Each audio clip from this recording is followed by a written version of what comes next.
Welcome back to the Flyers Nitty Gritty podcast, getting gritty with it with your host, Yariv, Wolok, and my two special guests for the evening, returning guests, Joe Borek. Joe, how you doing, buddy?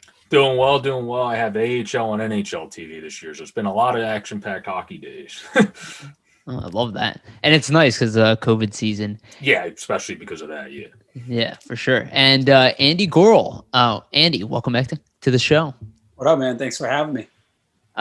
It's good to have you guys on. For those who are not aware, if this is maybe one of the earlier episodes, Andy and Joe both write for the site. We were talking, thought it was a perfect week to have you guys on. It's been a weird week because it's like slow, but there's a lot to talk about because even though the Flyers haven't played, there's a lot of stuff going on in the NHL in general, and the Flyers have to now adjust to the severe delay. I believe it was like a 9-day delay, if I remember correctly. But we lost a good amount of games, at least postponed. Going to be rescheduled. That schedule went out today. If you guys didn't see it, look it up. I'm not going to go through all the changes. But, just so you know, a lot of those games were pushed out way into April from what I saw, right? Joe, I feel like, and Andy, did correct on that one? Yeah, it got pushed to the back is what I read, a quick synopsis before I hopped on another podcast earlier. It seemed like they kind of backlogged it because I remember Bettman saying in the offseason we added an extra week and a half or something like that in case stuff happened. Okay.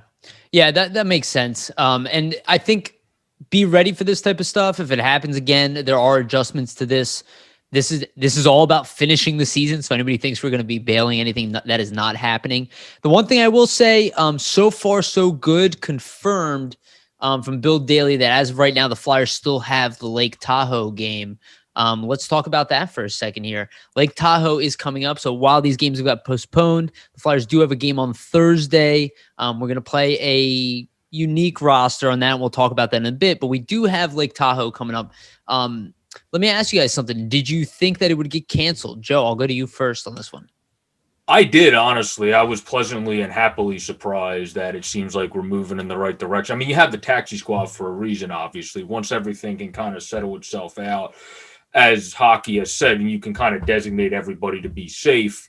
Like the Capitals play without a bunch of their stars. So you have other teams that did it. So it's something that everyone's had to go through. I think Colorado also missed a couple people for a couple games, but there's other teams that have gone through it. So I think it's something that's just unfortunate about this season, but it's very fortunate as of now if we're able to go Thursday. I remember reading something, if there's something that happens Thursday, then that basically acts as Sunday. But as long as you can go Thursday, then you should be good en route to go Sunday. And it's going to be exciting, a second part, to see how some of the young, you're kind of going to be the Philadelphia Phantoms almost for a couple games again to bring back the old name. And it's going to be exciting to see what some of the young cats are able to do out there, as we'll get into later, having to perform against a rival in the Rangers and then having to perform against our Achilles heel rival in the Boston Bruins at Lake Tahoe. So it's going to be interesting to see how that plays out. Yeah. A lot of interesting storylines there. Andy, what do you think? I didn't really know whether it was going to get canceled or not. It was looking like it. It was new names every day on the protocol list. I'm obviously happy that they're playing it. I think outdoor games are fun. I would rather see the Philadelphia Phantoms get dusted than watch the Rangers play Boston, because I think it's different. It hasn't been done before. Obviously you want to see them get 2 points. And I think the Flyers have a big opportunity here there's no expectation. I mean, when you're playing with such depth and you're playing with the young players and prospects, I think over these next 2 games, they have an opportunity to hang in there and prove themselves as the next man up team. And I think that they're getting it out of the way early in the season. That could really benefit them. I like that. And I like what you said there too, that I would rather see them do that as well. Put in whoever. You never know. It's a huge game in a big audience. A lot of those kids are going to play really hard. We're going to talk about it a little bit later, but like somebody like David Kase is a guy who could probably take an opportunity, who's already been playing against men, and some other guys we're going to talk about as well. That, could get an opportunity in a game like that. If we were to lose everybody, I think we'll probably recover at the rate that we're going. But I think that was optimistic. My thought was, there's a risk we're going to get replaced here, at least for this game. But I'm glad to see that it's working out. So outside of that, long list of rescheduling, a lot of time off. And before I go into the changes that we're going to go through with the roster, does anybody benefit in the lineup? I mean, particularly, I would say guys probably like Nolan Patrick, maybe like Oskar Lindblom. They could have kind of a benefit right now. Overall, just of improving, maybe getting a rest and recovery for the somewhat grueling season. But we know that it's still going to be grueling, so maybe they don't benefit that much. But I do see a case of that. We had some injuries as well, but the team was winning. So there's kind of like this weird position here where does this actually help us? Does that hurt us? We're kind of been a slow starting team. I'll go to Andy first on this one. Andy, what do you think about the stoppage? Who benefits from it? And if not, how does it hurt us? Or I guess both. The stoppage, maybe not the stoppage, but the COVID outbreak protocol situation, whatever you want to call it. Young guys like Kasha are gonna benefit from that because they get a chance to come up and play. As far as like roster players in terms of rest, I don't really know that anybody benefits. Like you said, the team was winning. They've only, if you take away the blowout from Buffalo, if you take away the blowout against Buffalo, the Flyers are undefeated against teams who aren't the Boston Bruins. Yeah. So and a couple of them were OT losses. So, I mean, I don't know. Like, I think you just kind of want to see it keep rolling. I think they can recover, but I don't, maybe it won't hurt them that much, but I don't think anybody's helped. Just my opinion. Yeah, I think that's a fair assessment. Joe? I think for some, it could be sometimes your play is affected by how you're thinking of your play. So that would be more the mentality side than just the physically, let me go out there and do stuff side. We've heard he's played well, but he hasn't played as good as he expects. He's even said it in every interview. We've heard Hart talk about he wants to get more out of himself. Well, usually a good way to do that is work on just chill for a week, clear your head, work on everything you have to work on, look at the tape and all that stuff. And we know he's doing that with his workout. There's no chance he's just sitting on his couch watching The Bachelor every day.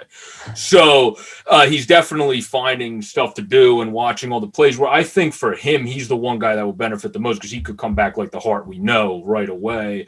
Where we saw that, it wouldn't be out of the imaginary because the guy that's supposed to do it in Florida didn't even do it. Bob has done terrible, and then Dreiger all of a sudden came in and is like, hey, guys, I'm Mr. Miracle here. And it's like, oh, okay. So, like, that's kind of what Moose has been helping us out with this far, but you want Hart to step up to the next elite ante where he's been good this year, but he knows he's an elite goaltender. So I think that's what having that headspace rest will probably give him the ability to do. He would be the one guy. Everyone else is more just physical rest for guys like Patrick and Lindblom, who you said are one's coming off of the lymphoma, and then the other Lindblom, and the other's coming off of a major injury in Patrick. So that benefits them that way. But I think for Hart, it could really get him to really just realize, just play your game. We're not worried about you. We know you're going to be the guy. You're going to be the one of the best goalies if you in our franchise history is definitely looking like. So just relax and play your game. Actually, slamming the stick, I didn't have any issue with because that seemed to motivate the team for a couple of games. Agree. So sometimes it's good to show emotion. Just don't go full rash. but then he's pretty good though. He is really good. But that's because he mellowed himself a little bit over time. He's not every great goaltender from what I've seen has somewhat of a temper. Yeah. Look at Dominic Haas. Yeah. I mean, Ron Hextall, even for the Flyers, if you think about the last time we had before Hart, a great young goalie, he definitely had a temper. It's usually a competitive drive, though. I agree with what you're saying. You don't want to lose your cool to the point where you're not thinking about the game anymore. There is a drawback to that, especially at risk at a young age. That it's interesting because, like, I agree with everything Andy said, and then I agree with what you said, right? And then what I think about is that it's kind of like almost a wash, right? Like you're like, all right, there's a silver lining to it. But the one thing that I do want to bring up, and this has been an issue which I don't know if playing necessarily would have solved it, and this is what I'm hoping will happen to the coaching staff, is our power play has been an issue. It's not an issue from a sense that it's so bad that it's like, oh my God, it's pathetic, it's a joke, and sometimes it's good, sometimes it's not the worst thing ever. The PK has been questionable at times, but has also improved considerably. The power play, even for a couple seasons already, has not looked like where it needs to be. Over this time, I would hope that there's some kind of re-strategizing with the power play, or at least a definitive plan to move forward. Because if you look at the Flyers forwards, and if you look at the production of the players, you look at somebody like Claude Giroux has 1 goal. You look at somebody like Konecny who has 5 goals, who start off on fire. And again, this is a 5-on-5 goal scorer, so I'm not blaming on power play. But if you look at a lot of our goal scorers outside of JVR, we're not producing as many goals as we need to be. And I think a lot of that has to do with the power play. We're still scoring, but we're losing some of these tight games, any of them. Again, it's still a good game, still a good team, but we're losing momentum within games because of our power play. That's the one thing where I'm hoping, can we go back? Can we re-strategize over this time? Does Michel Therrien and AV, are they bringing in? I don't know what they're doing, right? I don't want to assume what their process is. But is this something that they can resolve through the coaching staff? Because I don't think it's a talent issue, and I don't think it's a problem with the players on the ice. I don't see a direct plan with the power play, and I think all the changes kind of indicate that as well. Joe, I'm going to go to you on this one first. What do you think about the power play, and make any points there that you'd agree with or maybe disagree with? Yeah, I mean, I think it definitely has not been. There's only been a couple instances where I've went, okay, cool, this has looked great. I'm not annoyed at anything. Everything's looked swimmingly. One of them was the first game when it was one of the only first times that I wasn't pissed off at Erik Gustafsson. But you have to figure it out. I think getting another defenseman in the future will help your power play as well, because you have a settle down, or I think Gus is eventually going to be an odd man out and just a signing that didn't pan out. But you're going to have to figure it out. He looks fine on the power play, but then at the same time, you can get caught in an opposing rush with how bad he is defensively. So it's a battle of two sides, a good and an evil type thing. It's like a Jekyll and Hyde thing. But I think if you have Ghost continue to show he has his legs under him, and then that turns into being more consistent productively, then that would obviously go a long way. Provy's Provy. I mean, you never have to worry about him. And then Sanheim being more consistent with the hole. He kind of does that mini Klingberg, let me slide along the point and look for a lane thing. If he can get more consistent with that, that would also help the power play. Because I think the name of the game for the Flyers is to be get in front of the net and try to deflect. You got JVR, Lindblom's good at that. TK's a small guy that's almost like a Pavelski-esque to try to deflect it. Not as good as Pavelski, because nobody's as good as Joe Pavelski at deflecting the freaking puck.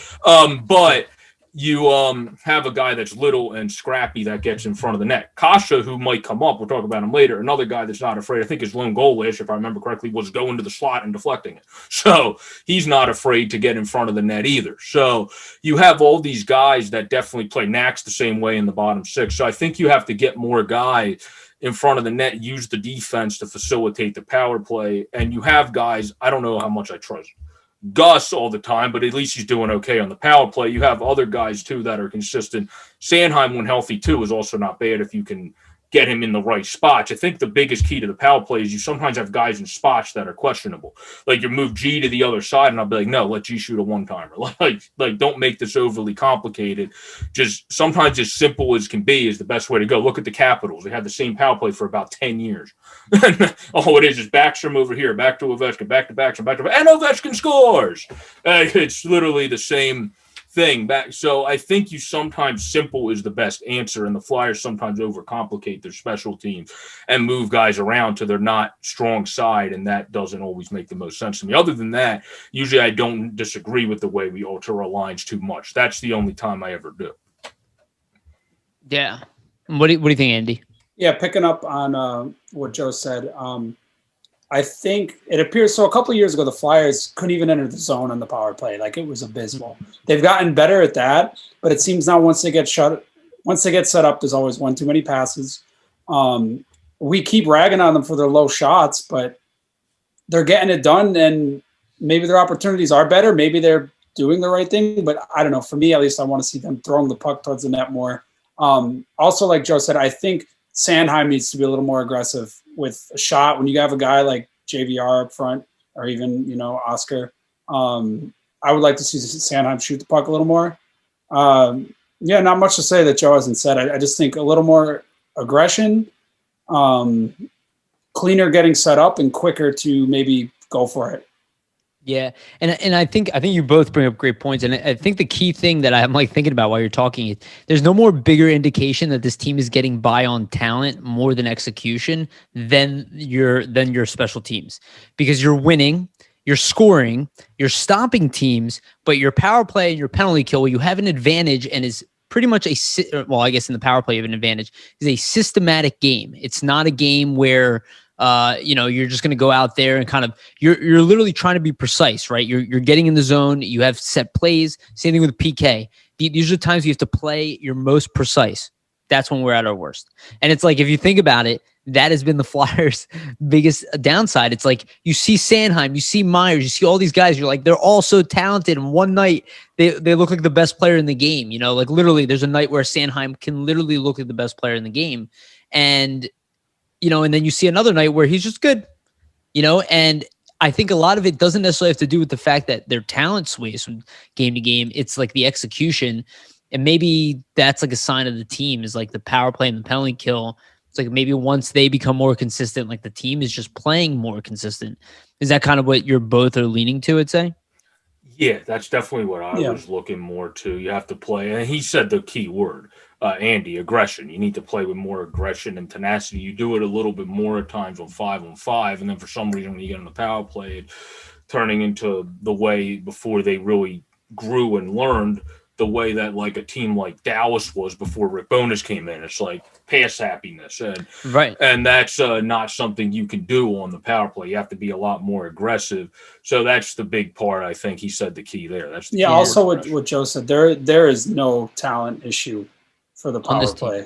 Well, that's why I'm sorry to interrupt you there, but I was going back to what Joe said. You said maybe we'll trade for a defenseman. The more I think about it, the more I'm like, I don't think it's going to happen. And we'll talk about it with Cam York, but I think Cam York is the reason it's not going to happen. Like I don't think we're trading anybody, and I definitely don't think we're bringing in a young defenseman. I think there's a slight weakness on D this year, maybe just because of like yes, there thank is. God Ghost came. There is has his legs, like you said. Having Gustafsson as sixth man is a bit of a crapshoot. Sometimes he's good. Sometimes he's when there's nights where he puts in 2 goals, it's phenomenal. He's been better. He's been a lot better from, if you compare beginning to now. I wouldn't say he's been great, but he's been better. He's been adequate, I guess. Yes, there's been a couple ugly turnovers. Yeah. But what else was I gonna say? Oh yeah, but as far as like we're talking about talent, especially on offense. When you look at how deep the offense is on this team in the power play, when you're really not concerned about playing defense, I mean, there's guys who aren't even making the second unit that could be very good on a power play. You know what I'm saying? Completely agree. I mean, you look at Joel Farabee as a point-per-game player this year.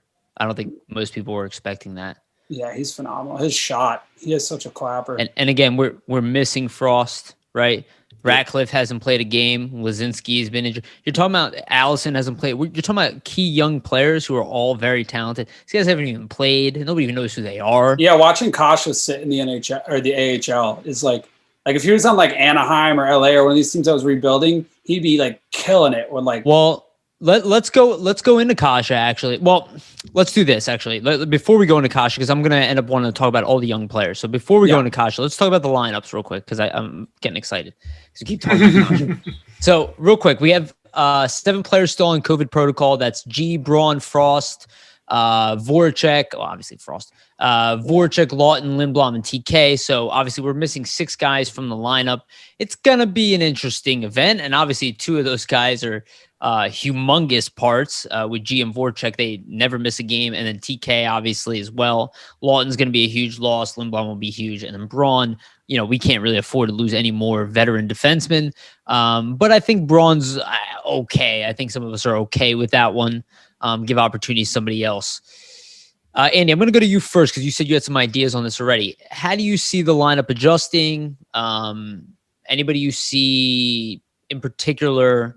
Like, what do you think the top line is going to be? Like, do you have like a top line in mind, second line, third line, fourth line? Mentioning how Giroux never misses a game, I just want to, before we go any further, say if Ivan Provorov misses a game because of COVID protocol, that would be the biggest letdown ever. He cheated the test. You know that. Yeah, he's faking out. Yeah. He's like those guys who go into the piss test with a glove full of baby urine. Yeah, he's just like spitting somebody else in it. Like But that's such a good point. I'm going off the rails here.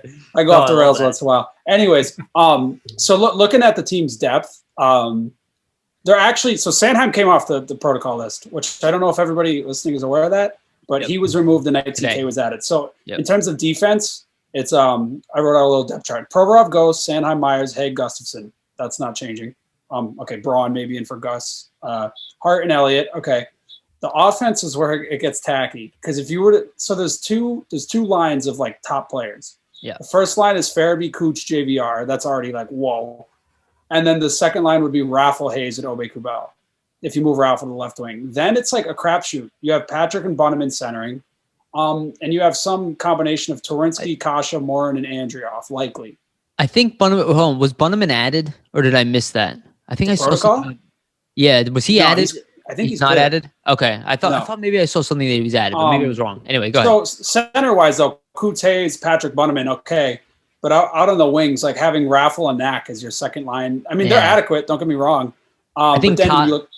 Sorry, Kasha, go ahead, please. No, you're good. I would put the way I drew it up. I would put Torinsky and Kasha up on the third line with Patrick, and my fourth line would be Morin, Bunneman, and Andrioff. Now, if you really want to get creative here, I don't know if this has any validity to it at all. You could look at playing Prosser or Friedman and moving Gustafson up to a wing. You already have Morin at a wing, which is nuts, but you're kind of scraping the bottom of the barrel in terms of, I don't want to say talent, but NHL ready talent. So yeah, that's how I looked at it. And put Friedman probably for Gus in this spot. That could work. I mean, he's never played the wing, but we've seen Buff do it. We've seen I don't think they're gonna do that. I don't think it's gonna happen, but it's fun to talk about. I think that listen, I understand why people want to do it. If you look at his skill set, he could do the offensive role. Like, it makes sense. And he's not necessarily a humongous benefit on D. So it would be good to have another two defensemen behind Gustafson. Yeah. Yeah. Joe, go ahead. Why don't you give your thoughts on the lineup, and then I'll go after. I thought his was actually pretty good. I think you have to move Kase. Like, when I looked on Cap Friendly, which I pulled back up now to see if they changed it because I thought it was stupid earlier. They still have the same lines, which I still think are stupid. But anyway, they had Kase and Cherwinski on the fourth with Bunneman. I don't think that's – why would you put three young guys that are trying to – second line wing, Andrioff. On the same line. Yeah, exactly. Yeah, like that doesn't make sense. Kasha's been playing great in the minors. If you were to move anybody up to the second, I would put him on the second. And then Carson really is more of a fourth liner, but if you wanted to play on the third and then switch it with Morin, you could do that, because you're going to have to figure out what guy's playing third and what guy's playing fourth. Yeah, Sushko's an option. Sushko might get the game too. I think, that's a good point too. I forgot about Sushko. Yeah, he got added too, so he could end up maybe getting put in for Andrioff. He's more of a scorer, so maybe. Go ahead, I'm sorry. Yeah, no, you're good. Yeah, Andrioff's more of a face where they have him playing the wing, where I don't think having Andy Andreoff him playing the wing is really a beneficial thing either, because one of his best assets is winning the draw and getting. So, like, if he's playing the wing, if he's just that good on defense on the wing also, I don't necessarily see that as a positive too much. Where Sushko, like you said, is a scorer. You can put a scorer on the wing or wherever because he's supposed to shoot the puck and score. So you can do that from either spot. Kase, like I said in my article, he's like that energy bug that has skill. He seems like he's a guy that kind of reminds me a little bit of how much energy and fire and fan favorite-esque that Upshaw brought to the team. But he might have a little bit more. That's a good comparison. Fire in his, like, a little bit more skill than Scotty. Scotty was more of a playmaker. 50%. Yeah, more of a playmaker than Scotty. That's a perfect way to put it. Where I would do Van Riem, the first line's the only thing I agree with in this thing. You could keep Reamer if you wanted with Farabee and Cooch, but then you're kind of stacking your top. But Hayes has been playing well. He has 11 points through 13. So if you put him, I would actually say, I think Andy did this too, I would put Raffle, and then I would actually move, just because I think the veteran of Raffle with Hayes, putting Kase with them would actually make him flourish. So that to the second line, do Knack to the third, which would then put him at center between Patrick And Sushko? just because of how Morin looked to me, I would say Morin, he looked pretty good in the one game he played. He has that nice dump pass that he like shoots 800 feet into the air like a punt, and it somehow doesn't go for icing. So that's actually a beneficial thing to have as a forward. I don't know many forwards that know how to do that, honestly. That's more of a defense thing. So if he can consistently clear the puck to get no icings, that would be a great added bonus also.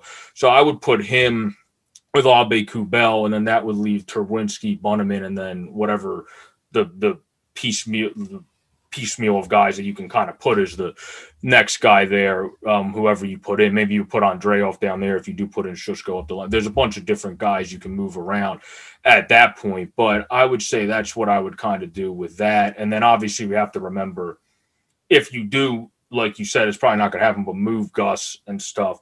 Prosser actually played well in his one games. Is it even guaranteed Friedman will play over Prosser? Is it guaranteed that Hag will play over Prosser even? So, like, he's another guy that could factor into the equation when it comes to defense as well, because Prosser actually played pretty well and surprisingly well, actually, in his first game. Because I know he's been a steady guy with the Wild, but that was years ago. So, like, he came in and looked good. He actually got a goal, which is not his game. So it will be interesting to see if they go with Hag, who I'm also a fan of, or if they go with Prosser and what happens there, because they have guys that play. Pouliot, I don't see playing. Can I slow you down there for 1 second, Joe? Yeah, I do want to. I think you brought up a really interesting point there with Prosser, and if you think about the lineup, it's the same reason why a guy like Andreev might get the nod over somebody like Sushko, or I'm just throwing out a random name.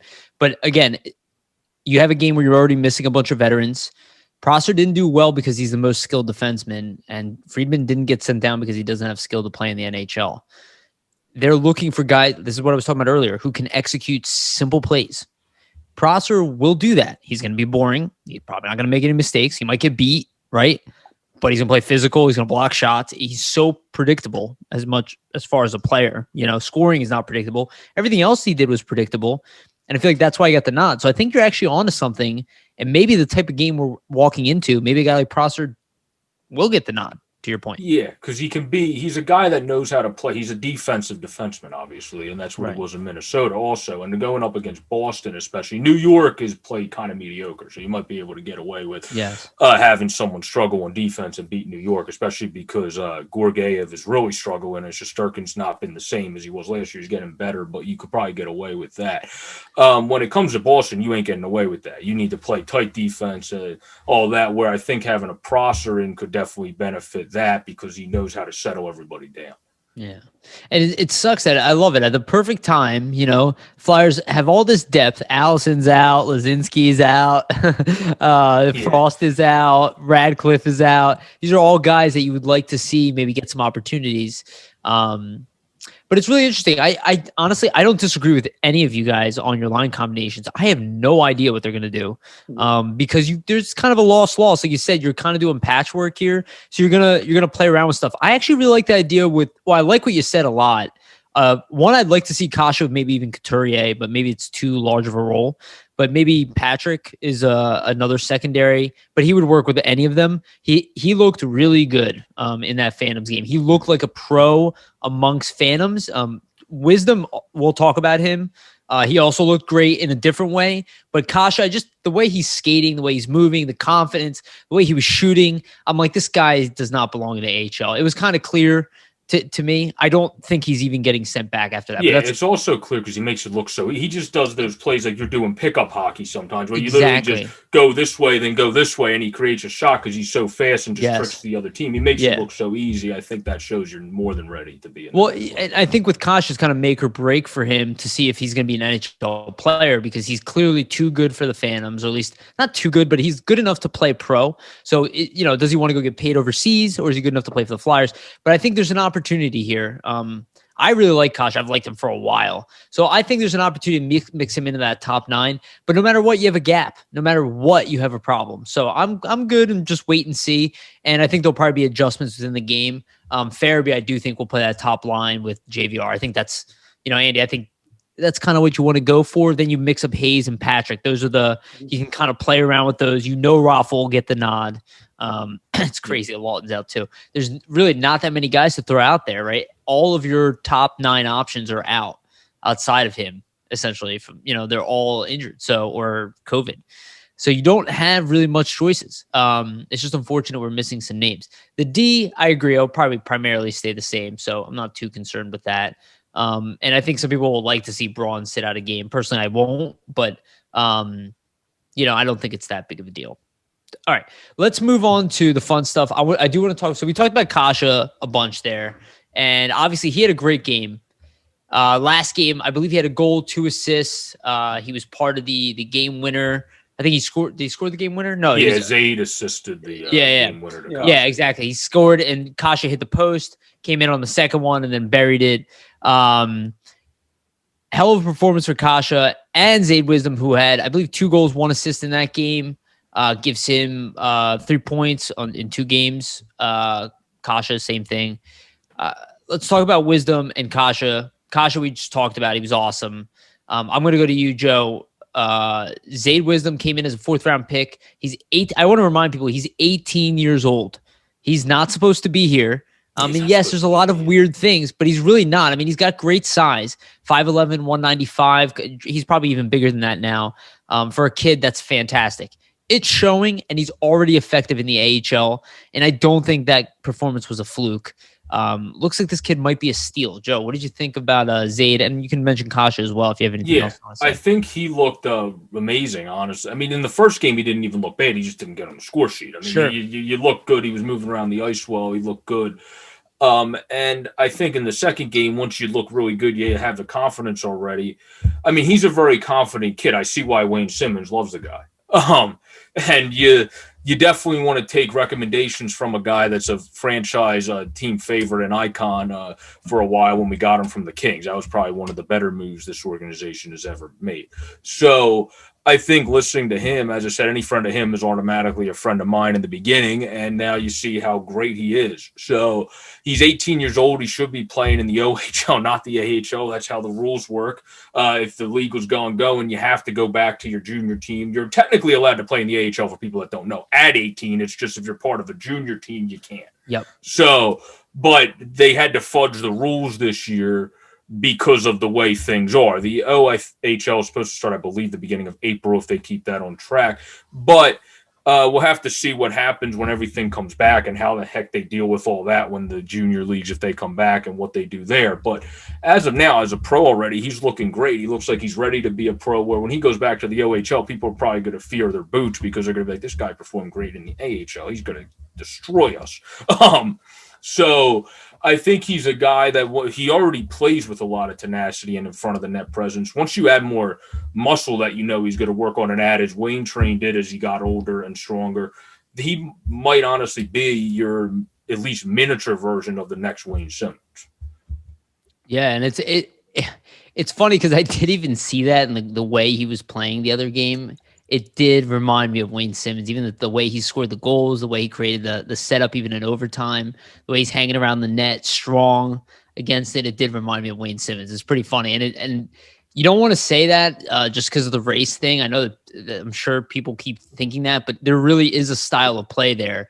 The way he skates, and Simmons wasn't a great skater coming in the NHL. Again, nobody anticipated him to be a goal scorer the way he was. And Zaid kind of is coming in with a similar thing. I think that's why people are marrying this story. It's the expectations, the work ethic, the personality, the way they play around the net. These are the things that we're seeing in common. And it's really cool to see. And I totally agree. And seeing that performance, and especially playing with Kasha, who's a guy who's playing at a high pace. Wisdom at 18 years old, already being put in that position. I mean, I'm severely impressed. Very impressed. They had great chemistry for sure. Yeah. And again, we've talked about it. Kasha is a pro already, playing like a pro. Andy, what do you think, man? Yeah. Speaking about Kasha, like whether he would go play overseas or anything, like you're right. He's NHL level. Like he's a young player he's on the fringe of breaking through. He had a good game last year. He was up. So compared with the Phantoms, I hope he's not someone you lose. I think, I don't really know if the Flyers, this is unfortunate. I don't know if they would end up re-signing Raffle next year, just because of the wealth of young options. I really think I like Raffle. I think he's a good guy for the team. They're going to lose somebody in the expansion draft. I would think Kasha will probably be the next man up next year as far as a wing goes. As far as Wisdom goes, like talking about how he's still going to evolve and all this thing and whether he's going to go back to the OHL or not. Correct me if I'm wrong, but there's no hitting in the OHL this year, right? I think There's not supposed to be. There's no body checking. Yeah. So I haven't heard this talked about yet. It just kind of hit me. But do you think this is something that management is going to be like thinking? Does he have an OHL contract still? Does he have to go back? Who, Wisdom? Yeah. Well, no, I think for this year they amended the rules. Right. So yeah. I just don't know how it works when the season starts for the OHL because no one's. That's what I mean. So like, that. But if you're like working development for the Flyers, do you want Wisdom to go back to the OHL and work on his skating and work on his puck handling and all these things like skill, or do you want him to stay in the AHL and do you want him to keep working on his physical game while he's doing these things? I don't know what the right answer is. I'm not in hockey like that. You have the right. No, I think you're right. I mean, not to cut you off, but you have the right answer. He's here. Yeah, I mean, I think that it would probably be a good thing for him to keep playing with older men and developed players. And he's already performing at a good level. Again, sometimes these young guys come out hot. Sometimes, they have a lot of tenacity when they first come out and then they come back down to earth a little bit. So we'll see. We'll see how he keeps playing. But that's totally something to think about because how he develops is going to determine what kind of competition he's playing with. You also don't want him to get injured by some goon. But I would keep him in the AHL if you can. I think Wisdom seems to be an exception to that. Good Joe, go ahead. No, I was going to say, I think playing amongst men really helps. I mean, look at Minnesota's point example A. Kirill Kaprizov, for people that don't know, was a fifth-round pick.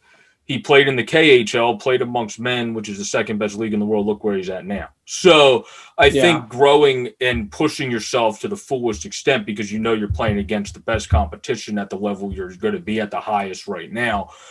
That's very good for the player to develop, especially a player that I already see the work ethic. Like you can see the work ethic of Wisdom already. A guy that has very strong, tenacious work ethic. Like he's a guy that probably could easily be an assistant in the future. I can already just kind of tell from how he takes pictures with fans all the time. He's very outgoing. He's very social. He's so young. Yeah, he's so young and he's already very outgoing. Here's the key, Joe. I don't mean to cut you off, but here's the key to what you're saying, and this is the reality, and we can point at endless examples of this. It has to do with maturity level. And I think it's quite clear. And I'm not saying that the younger guys are immature, but again, to understand, to have the level of detail to work in a professional, the highest level of doing that. Again, we go to college before we go to the work world. These guys, you're talking about high school to the best in the world. So that means and that means do your homework every day and get straight at that's what we're talking about. We're talking about Ivy League level type of kids here. We're talking about kids who like Joel Farabee, who can walk into the NHL and act like an adult like that overnight. Most people cannot. Carter Hart, these are rare. Nolan Patrick, for those who don't want to believe that, very rare to do what he did. Same with Sean Couturier, Ivan Provorov. These are rare things to do. That's why when I see what Wisdom is doing right now, and then you see the success, you see the physical maturity. Again, he was a fourth-round pick, a very early fourth-round pick, but outside of skating, I mean, it seems like the Flyers kind of hit a home run with him. If he's producing like that, even to have one game like that at 18 years old, if we would have seen Forrester do that, we would be like, oh my God, Forrester's a goal scorer. Wait, Zade Wisdom went in the fourth round? Yeah. Yeah. First pick of the fourth, I believe. Flyers traded up to get him. An early third. Well, he was an early fourth. He was first of the fourth. He was ranked in the third round, I believe. Right. I don't know how I didn't know. That's unbelievable. Yeah, they traded up. I think he was the 94th pick, and I think 93. Yeah, right, 93. Well, yeah, you want to talk about a steal if he continues to develop at the trajectory he's at. Also, something I want to mention too is I grew up going to AHL games up here, like in Wilkes-Barre. Sure. I think, it was like, I remember being 6 years old. These guys were running around killing each other. It's a different league now. Like, it is actually a pretty solid development league. And I think, for guys like Wisdom, I think it should be viewed a little differently that being down there is somewhat comparable to being in the lower leagues like that. Again, I don't really fully know what I'm talking about, but my perception is that it has changed over the past 10 years, 15 years. And they can hang around there and play there and still develop, Yeah. I think what Wisdom is doing is rare. I didn't expect him to do what he's doing. If he can, and I think to your point, Andy, let's see if he can keep it up, and that's a big part of this. That's the bottom line, consistency. But if he does, I mean, you are talking about a straight up steal already. If you were already 18 years old and you can go from juniors where you already had a ridiculous jump in 1 year. If you guys look at his first year production, it was nothing. Second year, humongous jump in production. Third year, AHL successful player. Where are you going from there? That type of leap, and I want to talk about Cam York because I don't think people are realizing what's happening with Cam York, and I've been saying it for probably almost a year already, so I do want to talk about it in this episode. But that level of leap in production, jumping from league to league, if it happens and you see that, keep an eye on it. Because the guys who are able to do that, Travis Sanheim was able to do that every single season, every league. The next year was like double production. And then by the end, boom, in the NHL. Doesn't mean they're going to be the best player in the league, but it does mean you're onto something. It's going like to be somewhat consistent once you get there. Yeah. You probably have yourself a pretty good player, and that means a top 9 player in the NHL, which people can scoff at that, but top 9 in today's age, you're a really good player. You can see that on our team, a top 9 player. Especially with the league getting more skill set oriented than physically oriented. You have a lot more skill in today's game than physicality. More than ever. And so before we move on, I want to talk about some of the other players, though, just a shout out, and you guys can comment on these guys as well. Wyatt Wiley has a goal and an assist, a +1, had a beautiful goal, actually. Tanner Lazinski is injured right now, but I think he had 7 shots in one game. Mason Millman is a +3, something to keep an eye on. If we were playing post, he would have 7 goals. There. I'll let you comment on him in a second. Mason Millman is a +3. Maxim Sushko just got a call up. He's a -1, but he was playing really good hockey prior to coming back. And then a shout out here, and there's some other guys that we could talk about too, but Matthew Strome has a goal. And I believe he's a +1 in 2 games for a guy who is in the ECHL. I think that's an awesome sign, and looks to me like Matthew Strome is, going to enter the conversation of being an NHL prospect again, which is really nice. Joe, you look like you got a lot you want to say about those guys. Any Phantoms comments there overall? And then I want to move on to Jay O'Brien and Cam York. Yeah, well, for me, Millman, I mean, Bob, who, by the way, is by far one of the best AHL announcers. Road Truck. He's unbelievable. Yeah. He was talking about shout out to Bob. He helps us out with the Phantoms. Yeah. Thank you, Bob. We appreciate it. But Millman's been amazing on the ice. The dude is the most unlucky human being I've honestly ever seen in my life. like he would, like I said, he literally would have 7 goals if we were playing post. If you were playing a game that when you have the no goaltenders on the Millman ice, or Lazinski. Millman, okay. Yeah, because that's why he's a +3. He looks so good on the ice. It's just for some reason every time he beats the goaltender, including Samsonov, who's an NHL level goaltender, he hit the post. So even though he didn't look like an NHL level goaltender the other day, but he is. For those who are listening, Mason Millman also technically shouldn't be here. Also, he's also an underager to some degree. I think he's 19 years old, but he typically would be here next year, not this year, and he's here under COVID. Sorry, just put that in context for people listening. With SAG and all. So the fact he's doing well, again, ahead of schedule type of stuff. Go ahead, Joe. Yeah, he should be with SAG and all, if I'm not mistaken, I think. But he's a guy that just has really impressed me. He's a 19-year-old, like you said, that's really overperforming his bounds. He should have scored already. And that's going to come. It's going to come very quickly for him. And when he does, I think it'll come in bunches because he's looked very active. And when you hit a lot of posts, eventually when you move it over 1/4 of an inch, they start going in for you a little bit and you start getting scoring in bunches. So I see that coming for this kid. He seems like a great pick again, and he's a guy that just continues to flourish, continue to get better. He was 4th also. So you got back-to-back years of 4th-round picks that we're talking about really liking. Got Wisdom, then you got Millman. So that's a great draft strategy. We carried on the Hextall analytics. Fletcher and Fair talked about how they still kind of use similar systems. It's great that they do because that's a brilliant system. Hopefully he doesn't make it as good in Pittsburgh, Ron Hextall. Don't do that. But it's a good thing to see. We keep picking well in late rounds. That's why you stay successful. You can't stay successful as much as people want to say from just picking great first-round picks all the time, unless if you're just the Avalanche and you're just ridiculous at picking first-round picks and pick like Radinins and Landeskog's all the time. But usually you have to pick around. You pick all the guys that fit into your team. The reason we got Forsters, we need a guy like him. We need a guy, no pun intended, but that is an enforcer that can score. So that's what he has the potential to be, your mini Wilson-esque, if he really comes to what you want, and a much bigger version that can beat the crap out of people, probably a little bit more size-wise than Tommy can. But I really am excited about the young guys on the team. I'm excited for everyone to come back because the Phantoms already look pretty solid. Yeah. And when everyone comes back, that's going to make it even more disgusting. So I'm definitely excited for the Lazinskis, like you said.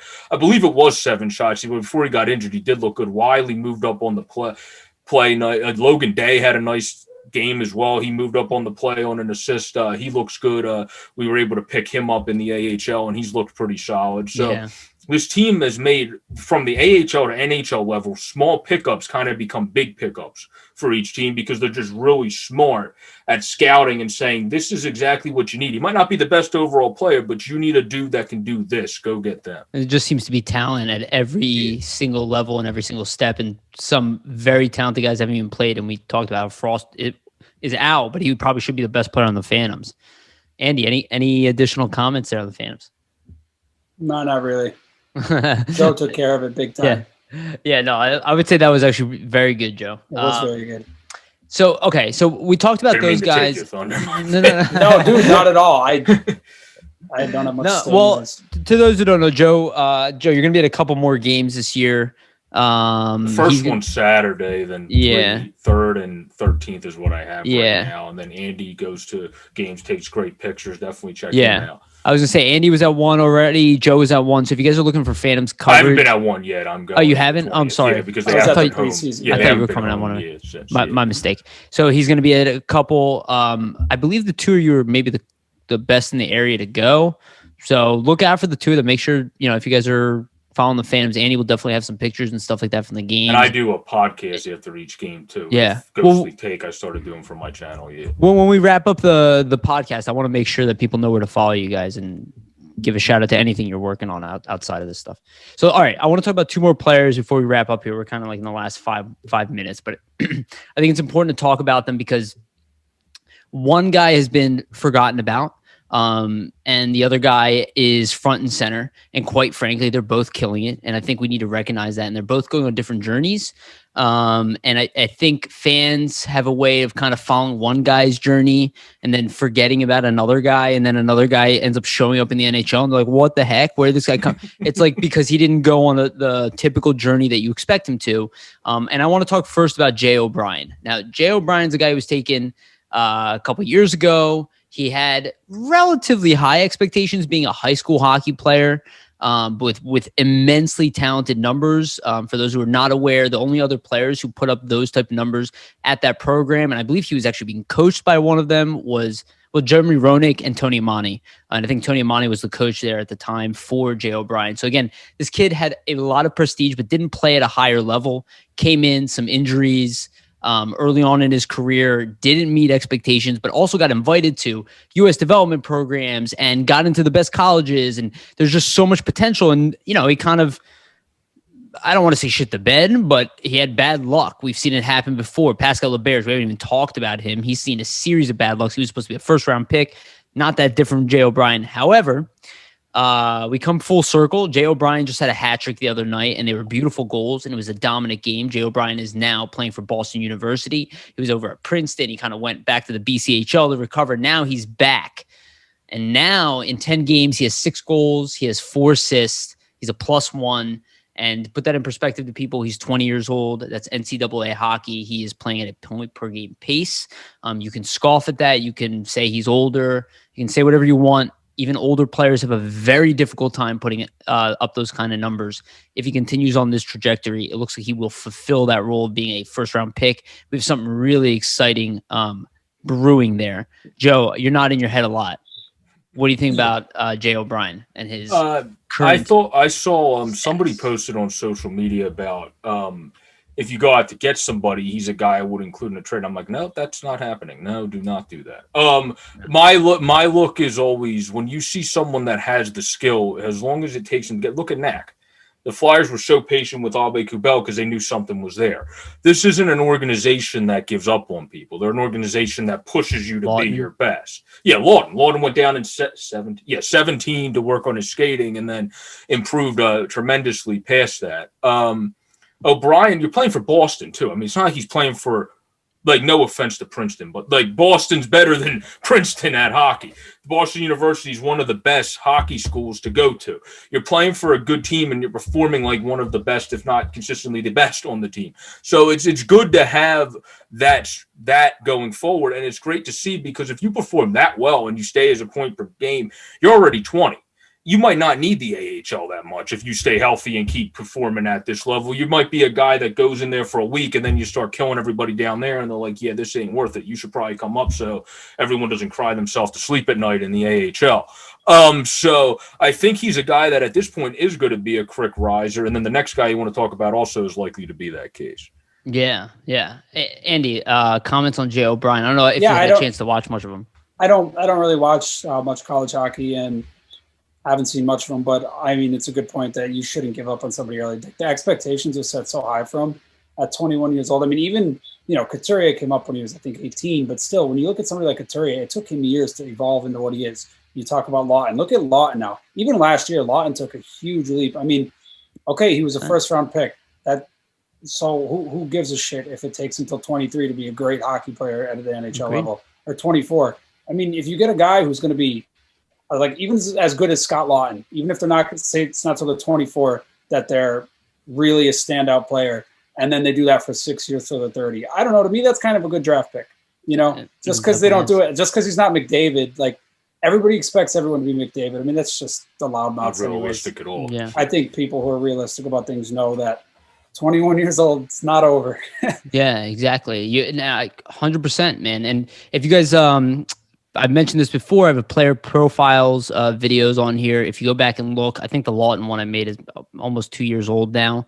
And I think the title of it is Scott Laughton Done Developing. And I brought that up at a time where everybody's like, oh, he's done developing. Why did I say that? Because I knew he wasn't, and they're not done. Don't let anybody. I mean, first this of all, honestly. Veterans tell you you're never done developing. That's what I'm saying. It's like, don't let anybody who starts talking about, oh, we know what he is at 22, 20, stop it. Stop listening to them. Even if they're smart, they're buying their own ignorance, because that's not true. There's no cases of that. I can argue with hockey people all day. Show me that with any human that stops developing at 21, 22, 23. It almost doesn't exist. Maybe they stop trying. Maybe the kid stops trying. I could see that. Maybe they don't have the determination. Being in the NHL has got to be one of the most difficult things you can achieve, and it's got to wear down on you to have to work that hard all the time. That I could see being an issue. But to say to give up on people, I love this Jay O'Brien stuff, because I know everybody gave up on him. If most people won't remember this, but there's an article written by Paul Stewart. I think it's from his actual draft year. So it's probably 3 years ago, something like that. Paul Stewart's a ref, but he knows Jay O'Brien's family. Read that article if you want to know a little bit about Jay O'Brien's personality. And then you tell me if you should give up on him, because I expect to see him in the NHL and probably a really good player. And I'm really happy to see what's going on. You know what I think isn't talked about enough? And I feel like I definitely have the qualification to speak on this, is that sports is part of the entertainment industry. Like, there is a huge spotlight on you. People, just because it is sport and it's competitive, people don't talk about the fact that even if you do have a skill or something, like, there's so many ways, like you said, veteran players say they're never done developing. That, to be the pinnacle of attention and to have like so many eyes on you. And then when you're doing something competitive, like a sport where there's always a winner and a loser, it's not like, oh, like you just are what you are. Like, if you're an artist or an actor, like, oh, he's like of this level. Like, it's either you win or you lost, and there's always a scapegoat. So I think that's another reason that it's important to not give up on anybody, is because, like, we've seen in a lot of sports people who just couldn't get it together and would have a temper, and then once they figure that out, it's like, and obviously this isn't Jay O'Brien's case, but just, or maybe it's a self-confidence issue, or it's a decision-making issue. Like you said, your brain's not even done developing until 25. And you're still in your physical prime. So, like, it's literally asinine to even think of counting somebody out before that. Also, when you're talking about Laughton developing, and what Laughton has developed into, I would just like to point out that Scott Laughton is officially the Islander Slayer. Like, Sidney Crosby to the Flyers, like how he always finds the back of the net. Like, watching Laughton with that OT winner in the goal in the two games they played against the Islanders. I'll make a crazy comparison there. Scott Laughton is the poor man's Sidney Crosby. Yeah, go for it. He plays the exact same way, just doesn't have anywhere the skill set that Crosby doesn't have the speed or the shot or the stick handling. But again, it's a grinder, right? That has the ability to play make and goal score. That's what Crosby is the best grind. Yeah. Well, yeah, absolutely. Crosby's the best grinder I've ever seen. He's the best grinder I've ever seen in hockey. He can get in the corners. He's tiny. He's not a big dude. Strong, hard to move out the puck. Laughton brings those same elements. And he reminds me of a guy maybe like John Madden back in the day used to play this role. I don't know if you remember him, Joe, from back in the day. He played for the Devils. I think he won a cup with Chicago. If I remember. Chi-Town, yeah. I don't remember. I forget, but he was a championship caliber guy, and this is a guy who just always played against the best players in the world. And I see Laughton doing that maybe even in a couple of years if he doesn't even play for the Flyers, right? I hope he's here, right? But if he doesn't play for the Flyers, I could see him being a shutdown guy for a team like in his 30s, just playing He is a core hockey. veteran player. Yes. Like, he is at that level now. He is a core. Like, when you want to talk about the core, when you want to say Giroux, I would agree. Voracek, like, Laughton is there. You know? I would agree. He's expansion draft. You're protecting that. Period. Yeah, luckily in this expansion draft, and I absolutely could be wrong. I do not know these rules well enough. Somebody called me out on Twitter already and corrected me. So there are people who know more about this than me. But from my understanding, that Laughton is not going to be signed by the time we reach expansion. The likelihood of him being taken in expansion, unsigned, slim to none, because they have to agree on a UFA agreement with Laughton. And if Laughton wants to stay home, which he probably does, he's going to not sign a contract with them and sign a contract with the Flyers after expansion. I don't think it's a loophole. It's the reality of not having a player signed. They can only he's unrestricted, so it's his decision. Exactly. If they're restricted, you still have to expose them, but he's technically not part of the Flyers. Now, maybe I'm wrong about that, but I'm pretty sure that that's the case, and the Flyers can kind of walk away with a handshake deal on that one. Maybe I'm wrong, but why would the team want to take a guy, take a guy in expansion who's not locked up to their organization? Yeah, I think they risk it. I think the way it works, I think Seattle gets first crack at all UFAs. Yeah, that's what I'm saying. They can get the crack at him, but it doesn't mean they're going to get him. They have to agree. He has to give him like $6 million or like something, right? Yeah, you have to get him out of, and maybe they can do that, but why would they do that when they can grab a guy who's already, like if they grab NAK, even if he's not signed long term, he's a restricted free agent. They own him, right? If they grab Ghost, he's locked up. They own him. So just something to think about with the You think they take JVR? If he keeps playing the way he does, they'll consider him. That's what I'm saying. Like, I don't think he's on fire. Well, the cap situation is going to be an issue, and that I think is really what hurts JVR. Here's a better question: do you want them to?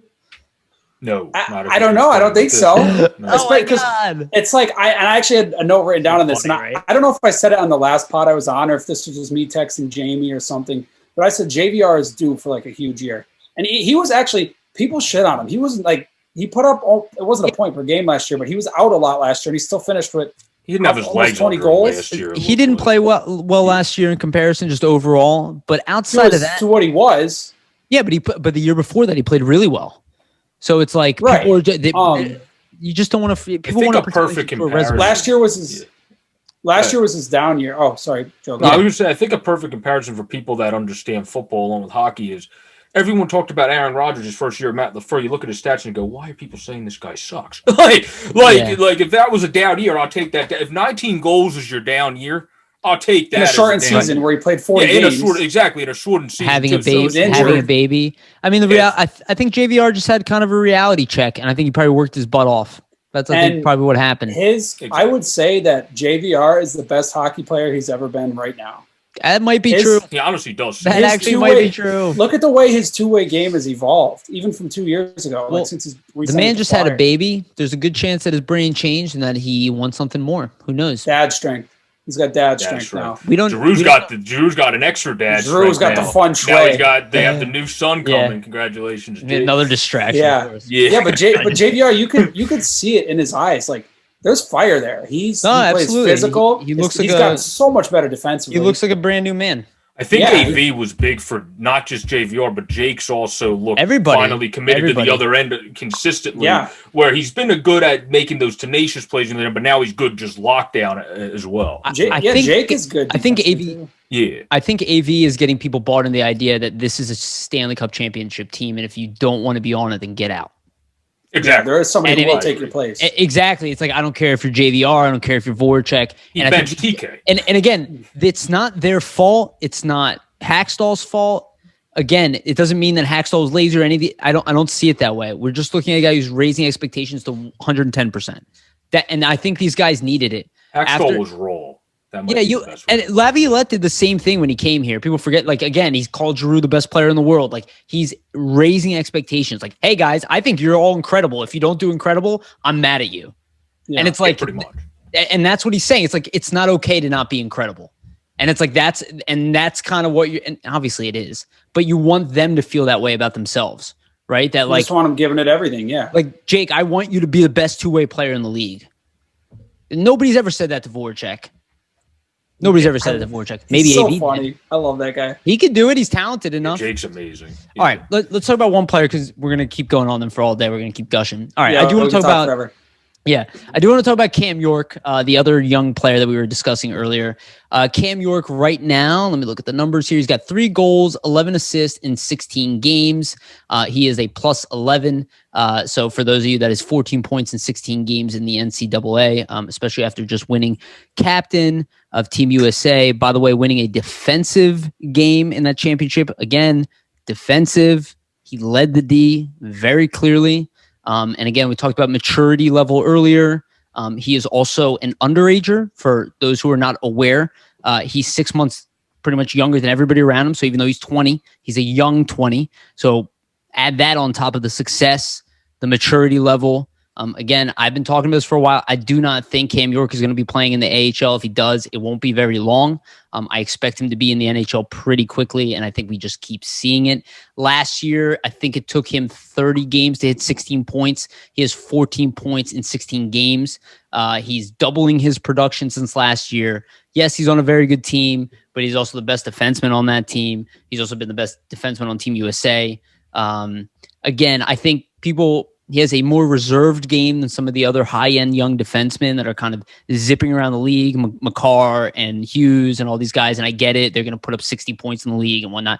I don't know if York will be a 60-point defenseman, but he definitely seems like a 24-minute defenseman, 23-minute defenseman. And I think 50 points I don't think is out of reach for him either, from what I've seen. But I'm severely impressed. And the route, like I said, I see a guy who's coming into the NHL. Maybe he won't. Maybe I'm wrong.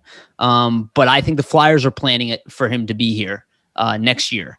And I wouldn't be surprised if we see some younger bodies kind of get moved out of the way to make room for him to at least play the bottom pairing. I don't think they're going to be putting him in a top pairing role, but I think they're going to want to start developing him in the NHL because I think he's going to be better than everybody else available. I think potentially he's even better than guys like Robert Haig today.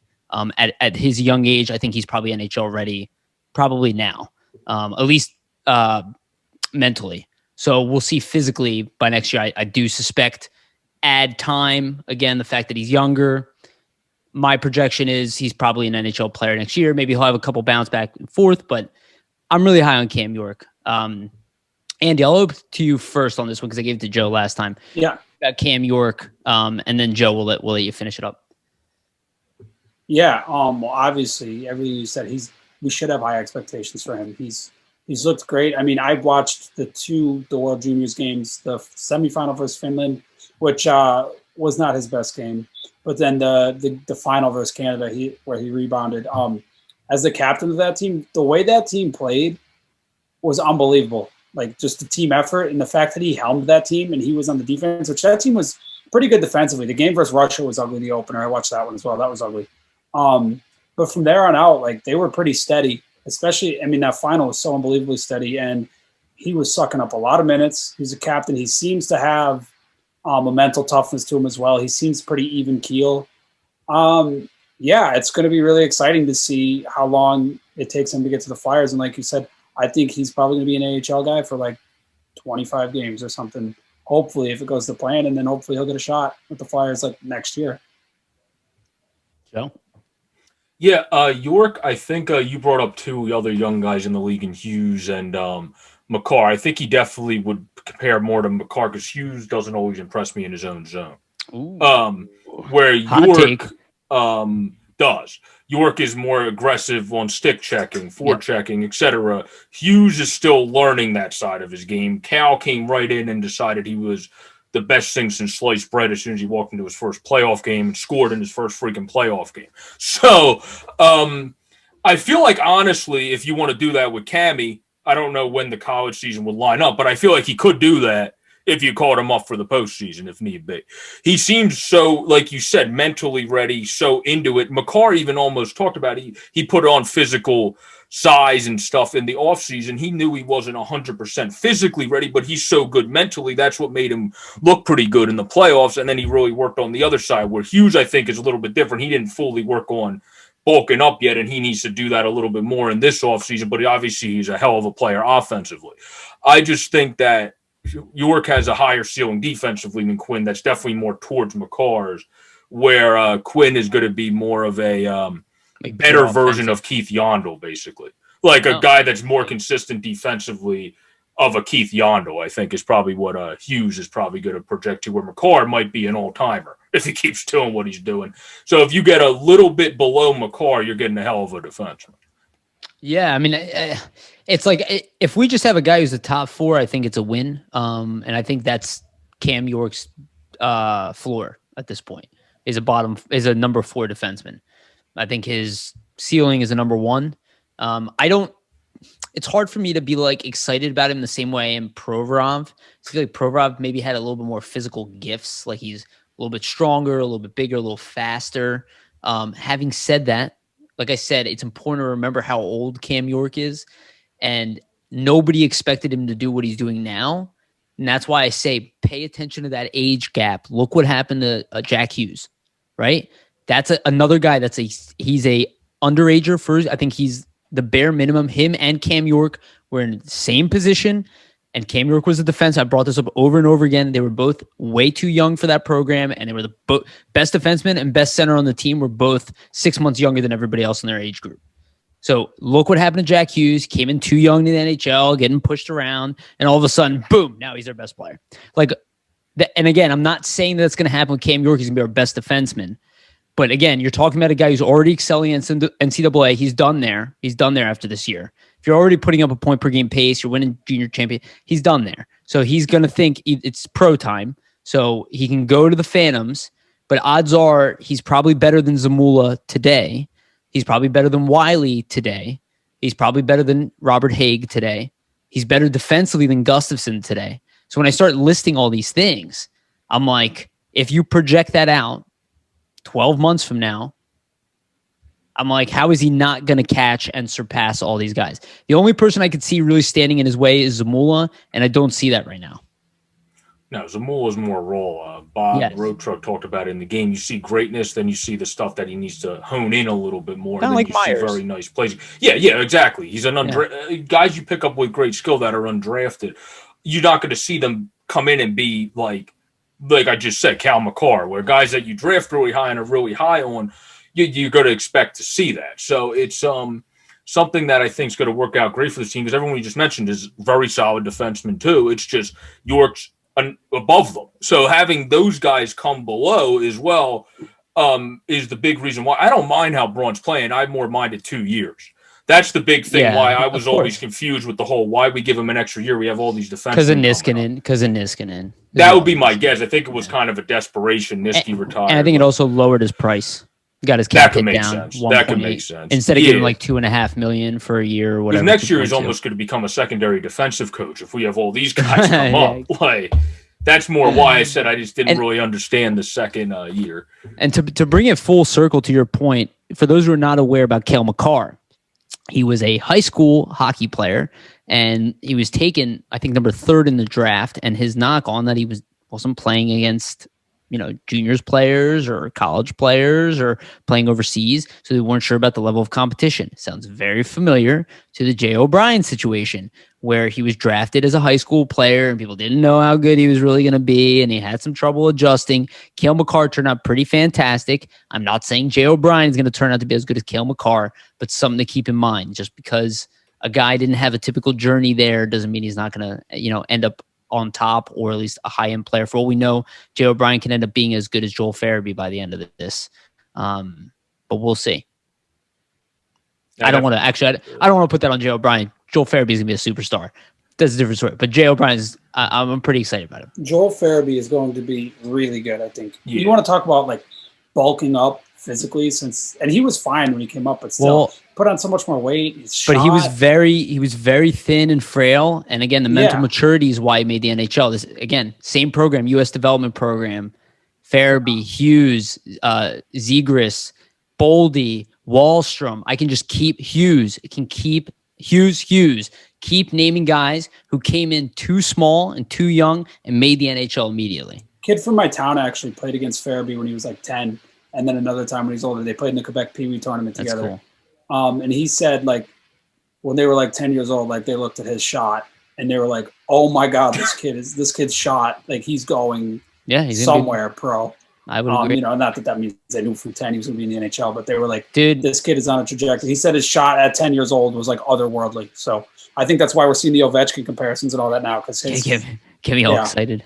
The better defense, because we have to remember Ovi didn't play defense until Barry came in. Well, that's Joel's playing defense. It's right a Gagne. Away. Yeah. It's a Gagne comparison. That's what I said. It's not the exact same type of player. Gagne was more of a north-south speedster type of guy. But again, you're talking about a defensively minded, goal-scoring left winger. If there's a player to be high on, it's Farabee. Could he be the next winger to win the Selke?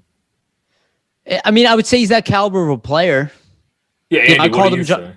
Jonathan Taves could do it. So Farabee winning the Selke one day? Yeah, Mark Stone did it. He's a winger that's a goal scorer. That I guess it's a little early to call, but I think he's got the makings of it. Yeah. Like I said, if there's a player to be high on right now for the Flyers, a young guy, it's Farabee. Like I'm mainlining Joel Farabee right now. He is just like I honestly think people should be. He's future captain material. His personality, his development track. Again, I mentioned it before. Every single year, the guy is better than the last year. Every game, every 6 months. That is work ethic, determination, mindset. Is he 21 yet? I don't know. I don't think he is. I think he's like 20 years old. I'm not entirely sure. I'm not sure yet either. I don't know. I don't think he's 21 yet. I got my Google machine right here. Let's see. All right. While Andy looks that up, let's wrap this up. Joe. Yeah, he's 20. Oh, okay. Okay, good. So when he's 21, we'll take a shot for He'll be 21 in 9 days. That's awesome. Okay. Good for Joel. Perfect. All right. Let's wrap it up here. Joe, tell people where they can follow you, what you're working on, anything upcoming, anything at all. Yeah, you can follow me at JJBorek26. I always like talking hockey. If you want to DM, I won't get back to you early because I'm always busy, but I'll DM you back eventually. I do the Ghostly Take now for the Phantoms podcast. I started doing for some stuff is outside of post game right now. With my other scheduled stuff, it's mostly post and preview stuff for games upcoming. But it'll definitely be more involved. I'm also about to start an AHL podcast for Steel Flyers, so that'll be more over-encompassing. And probably have to discuss the fact that Seth Jarvis is playing like Gretzky. But we have a lot of guys that are doing very well down there. That's a thing. And then OT Heroics and Pub Sports Radio, along with the Great Flyers Nitty Gritty crew of the sites that I write for, of course. And that's enough. So, and now I just got a new marketing job with Philly Marketing too. So sweet, definitely being busy. Yeah, staying busy. Good for you, buddy. That's awesome. Andy. Yeah. You can follow me Instagram and Twitter at Andy Gorel. Instagram's pretty nice. Actually, when COVID's not happening, I'm a tour photographer, so I like to think I take some decent photos. Twitter's a complete gong show. I should probably just delete it at this point. And otherwise, I'm an artist, so check me out at LA Parties. The website's lapartiesworld.com. And that's pretty much taking all my time right now. So if you like rock music, give it a whirl. Yeah. First single, March 19th. Nothing out yet, but yeah. Nice. All right. Well, we'll bring that out and we'll retweet it when we'll share it out in general when you do release some music. So Appreciate check out that. Andy. Yeah. Ready. For sure. All right. This was fun. This was a fun conversation. I feel like we could have kept going. It's good to talk hockey. Yeah. Well, that's kind of what I was. For 5 hours, probably. Well, that's kind of what I was talking about at the beginning of the show. It's like there hasn't been hockey, but there's so much to talk about all of a sudden, right? There was there's so much happening hockey wise that at least we're not sitting in stagnation anymore. Even when the Flyers aren't playing, other teams are playing. I like this better. You know, like this was nowhere near as bad as the other delays in my opinion. We didn't even touch on the around the league. There's some crazy shit happening right now around the league. Yeah, so I didn't touch on half of the young guys we wanted to either because we that's what I'm saying. There's a lot to talk about. So. And we didn't talk about Hextall, whatever. But listen, never ending. Yeah, for another episode, and obviously I'm sure we'll have more content about it. All right. For everybody listening, thank you so much. Like and subscribe. Leave us comments. I do read all the comments. If you guys aren't aware, I try to read them, respond. Thank you to everybody who writes and comments and your feedback. I listen to everybody's feedback. Even if I don't agree with you, I always listen to it. I always consider it. I don't think it's rude. I don't care. Say what you want to say. I'm definitely not the type of person to silence you. So say whatever you want to say, whether you agree or disagree, or if you have questions or stuff you want to add to the podcast, tweet at me, write at Jamie, write at leave it in the comments. I'll look at it, might do some questionnaire stuff in the future. We'll do some more interactive stuff as we move forward, trying some new stuff. Overall, as hockey rolls back in, I'll have more gritty takes, gritty rants. I'll keep doing this podcast with the guys, so look for this to be out and more of them. And then I'll have Joe and Andy probably back on later at some other point. And remember to check out the Always Level Up podcast, a new kind of off-topic podcast. The next episode, though, I do have Riley Cote. I'm filming it tomorrow, actually, after this. So that's going to be about body check wellness and just overall recovery. And if you guys look at, and I'll bring this up on the show, if you look at Cote's face today in comparison to how he looked when he played hockey, you tell me you're looking at a person who treats their body the same way.